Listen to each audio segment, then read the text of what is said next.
नमस्कार, आप सभी को क्रांतिकारी प्रणाम।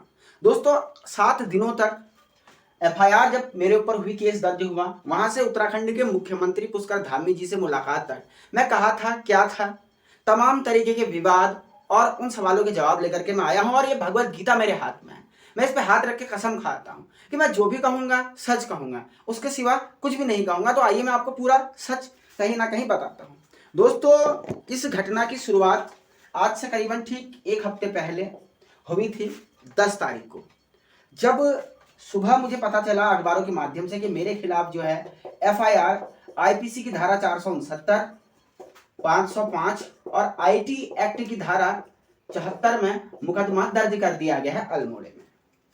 और चूंकि मुझे यहाँ से, अगर एकदम मैं यहाँ से हाईकोर्ट की तरफ नहीं मूव करता या अल्मोड़े से हाईकोर्ट जाने तक के लिए नहीं चले जाता, तो मुझे गिरफ्तार कर लिया जाता और हो सकता है कि मैं कानूनी लड़ाई लड़ने के लिए सक्षम नहीं रहता। तो उस कानूनी लड़ाई को बेहतर तरीके से लड़ने के लिए मुझे अल्मोड़ा से जो है दूर जाना पड़ा किसी अज्ञात स्थान पे, और हमने तमाम तौर तरीके की बातें करी।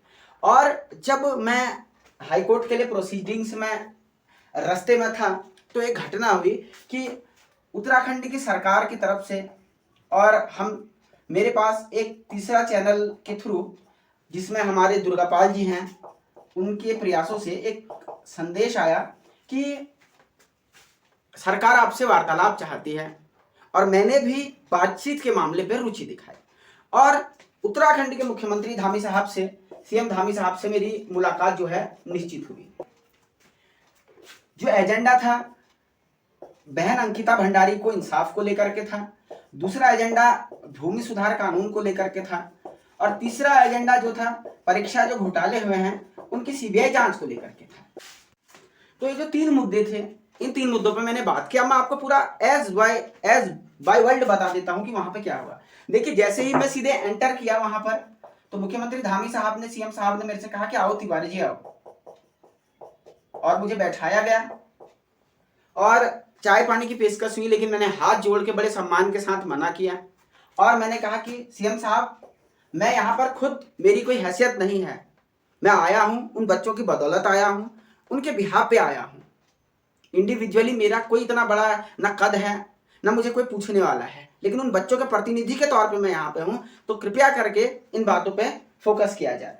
सबसे पहले बहन अंकिता भंडारी की बात मैंने रखी, भूमि सुधार की बात मैंने रखी, और परीक्षा घोटालों की सीबीआई जांच की बात मैंने रखी। तीनों पर मुख्यमंत्री साहब ने बहुत ही तत्परता के साथ बातों को सुना, पूरी रुचि के साथ बातों को सुना, और अंकिता भंडारी के मुद्दे पर, भूमि सुधार के मुद्दे पर क्लियर कट इस बात पे, जैसा मैं समझा हूं, कि वो हमारी मांगों को मानने के लिए तैयार है। सीबीआई वाले मामले पे भी मैंने बातचीत करी, और इस मामले पे मुख्यमंत्री साहब का कहना था कि एक बार ये मामला हाईकोर्ट जा चुका है, और हाईकोर्ट ने ये कह दिया है कि इस पे सीबीआई जांच की आवश्यकता नहीं है, उत्तराखंड की सरकार की एजेंसियां ठीक काम कर रही है, ऐसा हाईकोर्ट ने कहा है। तो मैं हाईकोर्ट की बात को कैसे काट सकता हूं। लेकिन फिर भी मैंने उनसे दोबारा आग्रह किया है कि इस पे एक बार हम पुनः विचार करेंगे। अब सवाल ये क्या कि मुलाकात खत्म हो गई? नहीं, ये एक शिष्टाचार मुलाकात केवल पहले चरण की मुलाकात थी। इसके बाद एक सेकंड राउंड की मुलाकात होनी है, और इस मुलाकात पे कहीं ना कहीं मैं पूरे विश्वास से कह सकता हूं कि मुख्यमंत्री जी तमाम मामलों पे कैसे इसको अमली जामा पहनाया जाएगा, उसको देखेंगे। इस जो मुलाकात हुई, इस मुलाकात के निष्कर्ष में आपको पहली बात यह बताना चाहता हूं कि सीएम साहब किसी भी युवा से बातचीत करने के लिए तैयार है, चाहे वो कोई भी हो। वो कह रहे हैं कि युवाओं के मुद्दे के प्रति मैं संजीदा हूं, जो भी मुद्दा है आप मेरे सामने आओ, मुझसे कहो, मैं पूरा पॉजिटिवली रिस्पॉन्स देने के लिए तैयार हूं। मैं आपको बता दूं कि ये एक बहुत अच्छी हमारे लिए संकेत है। दूसरा, मैं युवाओं से कहना चाहता हूं कि भैया देखिए, 120 दिन मुझे धरने में बैठे हुए होंगे, 100 दिन से ज्यादा बेरोजगार संगठन वालों को बैठे हुए होंगे। अगर हम बातचीत नहीं करें, अगर हम टॉक नहीं करें, तो क्या करें? क्या बैठे बैठे 120 दिन को 12 साल में तब्दील होने दें? क्या करें बताइए? बातचीत तो करनी ही पड़ेगी। अगर यूक्रेन और रसिया का युद्ध भी हो रहा है तो समाधान कैसे होगा? बातचीत से होगा। विश्व युद्ध भी हुआ था, तब भी समाधान बातचीत से ही होगा। और मैं वो व्यक्ति हूं जिसने मुख्यमंत्री धामी साहब की आलोचना में सारे रिकॉर्ड तोड़ दिए होंगे। पूरी उत्तराखंड की धरती पे कोई नहीं होगा जिसने मेरे से ज्यादा उनका क्रिटिसिज्म किया हो। लेकिन उसके बावजूद भी अगर उत्तराखंड की सरकार ने युवाओं के प्रति सहानुभूति रखी है और बातचीत के लिए आगे आने की बात कही है, मुझे बुलाया है युवाओं की बात रखने के लिए, तो क्यों ना बातचीत की जाए। मुझे कारण तो बता दीजिए, बातचीत से ही समाधान निकलेगा। और तीसरी जो मैं यहाँ पर कुछ युवाओं को भी यहाँ पे संदेश देना चाहता हूँ आज इस मुद्दे पे, इसे जरा गौर से सुना जाए। देखिए, पॉइंट नंबर 1, हमको जो है, अगर सरकार हमारी बात मानती है, सरकार हमारी बात को, या मुख्यमंत्री धामी साहब हमारी बात को स्वीकार करते हैं, तो युवाओं को भी सरकार को जो है विरोध नहीं करना चाहिए बातचीत का, क्योंकि बातचीत से ही समाधान निकलेगा। पॉइंट नंबर 1, ऐसा मेरा स्पष्ट मानना है। दूसरा, जब धामी साहब कह रहे हैं कि हम हर बात पर चर्चा के लिए खुले तौर पर तैयार हैं, आप आइए, बैठिए, युवाओं से बातचीत कीजिए, तो बातचीत से इनकार का भी मुझे कोई कारण नहीं नजर आता। क्योंकि या तो जो लोग कुछ 2 3 4 5 10 लोग हैं विरोध कर रहे हैं, इन लोगों को मैं बता देता हूं कि अगर आप, या तो आप इस मेंटेलिटी के हैं कि भाई बीजेपी और धामी साहब का हर हालत में विरोध करना है, सरकार अच्छा काम करेगी तब भी विरोध करना है, सरकार बुरा काम करेगी तब भी विरोध करना है। मैंने सबसे ज्यादा विरोध किया है, लेकिन अगर सरकार आज बातचीत की टेबल पे आना चाहती है तो मैं इस बात का विरोध नहीं करूंगा, भले जिसे जो सोचना है सोचे। बातचीत होगी, बातचीत के बाद समाधान निकलेगा।